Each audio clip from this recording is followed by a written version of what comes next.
ಜ್ವಲಾಂತ ಸಮಸ್ಯೆಗಳಾದ ನಿವೇಶನ ರಹಿತರ ಸಮಸ್ಯೆ ಮತ್ತು ಭೂಹೀನರಿಗೆ ಭೂಮಿ ಸಮಸ್ಯೆ ಹಾಗೂ ವಸತಿ ಸಮಸ್ಯೆಗಳ ಬಗ್ಗೆ ಭಾರತ ಕಮ್ಯುನಿಸ್ಟ್ ಪಕ್ಷದ ವತಿಯಿಂದ ಸುದೀರ್ಘವಾಗಿ ಹೋರಾಟಗಳನ್ನು ಮಾಡಿಕೊಂಡು ಬಂದಿದ್ದೇವೆ. ಆದರೂ ಕೂಡ ಸಂಬಂಧಪಟ್ಟ ಅಧಿಕಾರಿಗಳು ಮತ್ತು ಎಲ್ಲ ರಾಜಕೀಯ ಪಕ್ಷಗಳು ನಿವೇಶನ ರಹಿತರಿಗೆ ನಿವೇಶನ ನೀಡುವಲ್ಲಿ ಮತ್ತು ಭೂಹೀನರಿಗೆ ಭೂಮಿ ನೀಡುವಲ್ಲಿ ವಿಫಲವಾಗಿದೆ ಎಂದು ಭಾರತ ಕಮ್ಯುನಿಸ್ಟ್ ಪಕ್ಷದ ಕಾರ್ಯದರ್ಶಿ ಕೆರೆಮಕ್ಕಿ ರಮೇಶ್ ಅವರು ತಿಳಿಸಿದರು. 10-15 ವರ್ಷಗಳಿಂದ ಕಾರ್ಯವನ್ನು ಮಾಡ್ತಕ್ಕಂಥದ್ದನ್ನ ನಾವು ನೋಡಿದ್ವಿ.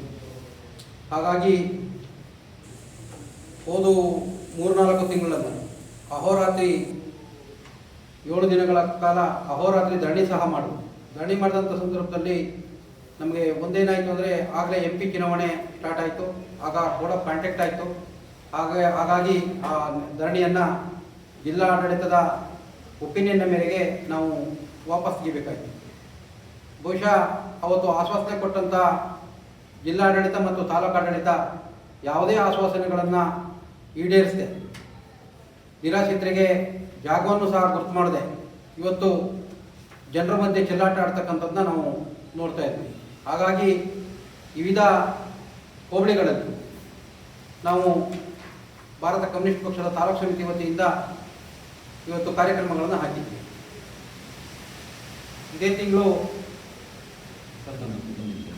ಮುಂದಿನ ತಿಂಗಳು 24ರಂದು ಆಲ್ದೂರು ಹೋಬಳಿನಲ್ಲಿ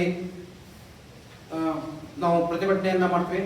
ಅಲ್ಲಿ ಸಮಾವೇಶನ ಮಾಡಿ ಜನರಿಗೆ ಜಾಗೃತಿಯನ್ನು ಮೂಡಿಸಲಿಕ್ಕೆ ಪ್ರಾರಂಭ ಮಾಡಿದ್ವಿ. ಅದೇ ರೀತಿ ನಗರದ ಸುದ್ದಿಗೋಷ್ಠಿಯಲ್ಲಿ ಮಾತನಾಡಿದ ಅವರು, ಆಗಸ್ಟ್ 26ರಂದು ಆವತಿ ವಲಯ ಸಮಿತಿ ವತಿಯಿಂದ ಬ್ಯಾರೆಹಳ್ಳಿ ಗ್ರಾಮ ಪಂಚಾಯಿತಿ ಮುಂದೆ ಮತ್ತು 30ರಂದು ಆವತಿ ನಾಡ ಕಚೇರಿ ಮುಂದೆ ಬೃಹತ್ ಪ್ರತಿಭಟನೆ ನಡೆಸಲು ಸಮಿತಿಯು ತೀರ್ಮಾನಿಸಿದೆ ಎಂದು ಹೇಳಿದರು. 19 ಸಿರುವಾಸೆನಲ್ಲಿ ಸಹ ಗ್ರಾಮ ಪಂಚಾಯಿತಿ ಮುಂದೆ ಧರಣಿ ಮಾಡ್ತೀವಿ. 26ರಂದು ಆವತಿ ಮತ್ತು ಮಲ್ಲಂದೂರು ಪಂಚಾಯಿತಿ ಈ ಪಂಚಾಯಿತಿಗಳಲ್ಲಿ ಧರಣಿ ಮತ್ತು ಸತ್ಯಾಗ್ರಹಗಳನ್ನು ಮಾಡುವುದರ ಮೂಲಕ ಇಡೀ ಚಿಕ್ಕಮಗಳೂರು ತಾಲೂಕಿನ 48 ಪಂಚಾಯಿತಿಗಳಲ್ಲಿ ನಮ್ಮ ಒತ್ತಾಯ ಏನು ಅಂದರೆ 48 ಪಂಚಾಯಿತಿಗಳಲ್ಲೂ ಸಹ ಕನಿಷ್ಠ 5 ಎಕರೆಗಿಂತ ಹೆಚ್ಚು ಪ್ರದೇಶವನ್ನು ಆಶ್ರಯ ಮತ್ತು ನಿವೇಶನ ರಹಿತರ ಪಟ್ಟಿನಲ್ಲಿ ಬರಲಿಕ್ಕೆ ಈ ಜಿಲ್ಲಾಡಳಿತ ಮಾಡಬೇಕು ಅಂತಕ್ಕಂಥದ್ದನ್ನ ಭಾರತ ಕಮ್ಯುನಿಸ್ಟ್ ಪಕ್ಷ ಒತ್ತಾಯ ಮಾಡ್ತದೆ. ಸುಮಾರು 15 ವರ್ಷಗಳಿಂದ ಭಾರತ ಕಮ್ಯುನಿಸ್ಟ್ ಪಕ್ಷ ಸೂರಿಗಾಗಿ ಸಮರ ಅಂತೇಳಿ ಈ ಒಂದು ನಿವೇಶನ ರಹಿತರ ಹೋರಾಟವನ್ನು ನಾವು ಕೈಗೆತ್ತಿಕೊಂಡಿದ್ವಿ. ಬಹುಶಃ ಈ ಹೋರಾಟದ ಪ್ರತಿಫಲವಾಗಿ ಕೆಲವು ಕಡೆ ನಿವೇಶನವನ್ನು ಕೊಡಿಸಲಿಕ್ಕೂ ಕೂಡ ನಮ್ಮ ಹತ್ರ ಸಾಧ್ಯವಾಗಿದೆ. ಜೊತೆಗೆ ನಾವು ಚಳುವಳಿ ಮಾಡಿದಂಥ ಸಂದರ್ಭದಲ್ಲಿ ಜಿಲ್ಲಾಧಿಕಾರಿಗಳು ಇಮಿಡಿಯೇಟ್ ಸಭೆ ಕರೆದು ಎಲ್ಲ ಪಂಚಾಯಿತಿಗಳಲ್ಲೂ ಜಾಗಗಳನ್ನು ಕಾಯ್ದಿರಿಸುವ ಪ್ರಯತ್ನ ಮಾಡ್ತೀವಿ ಅಂತ ಹೇಳಿದ್ರು. ಅದಕ್ಕೆ ಬಹುತೇಕ ಕೆಲವೊಂದು ಪಂಚಾಯಿತಿಗಳಿಗೆ ಈಗಾಗಲೇ ಭೂಮಿಯನ್ನು ಕೊಟ್ಟಿದ್ದಾರೆ. ಆದರೆ ಆ ಪಂಚಾಯಿತಿಯರು ಏನು ನಿವೇಶನವನ್ನ ಆ ಭೂಮಿಯನ್ನು ನಿವೇಶನಕ್ಕಾಗಿ ಅಂತೇಳಿ ಪಾಣಿಲಿ ಇದುವರೆಗೂ ಬಂದಿಲ್ಲ. ಜೊತೆಗೆ ಜಂಟಿ ಸರ್ವೆ ಮಾಡ್ತೀವಿ ಅಂತೇಳಿ ಸುಮ್ಮನೆ ನಮ್ಮನ್ನ ಕರೆದು ಚಳುವಳಿ ಮಾಡಿದಂಥ ಸಂದರ್ಭದಲ್ಲಿ ಅಧಿಕಾರಿಗಳನ್ನ ನಮ್ಮೊಟ್ಟಿಗೆ ಕರೆದು ಮಾತಾಡ್ತಾರೆ. ಫಾರೆಸ್ಟ್ ಮತ್ತೆ ಕಂದಾಯ ಇಲಾಖೆ ಜಂಟಿ ಸರ್ವೆ ಮಾಡ್ತೀವಿ ಅಂತೇಳಿ ಇದುವರೆಗೂ ಸರ್ವೆಗಳಾಗಿಲ್ಲ. ಕೂಡಲೇ ಜಂಟಿ ಸರ್ವೆ ಮಾಡೋದ್ರ ಮುಖಾಂತರ ಏನು ಈಗ ಪಂಚಾಯಿತಿಗಳಿಗೆ ಕಾಯ್ದಿರಿಸಿದ ಭೂಮಿ ಇದೆ ಅದಕ್ಕೆ ನಿವೇಶನವನ್ನು ಹಂಚುವ ಆದಷ್ಟು ಬೇಗ ಕೊಡಬೇಕು ಅನ್ನೋದು ಒಂದು.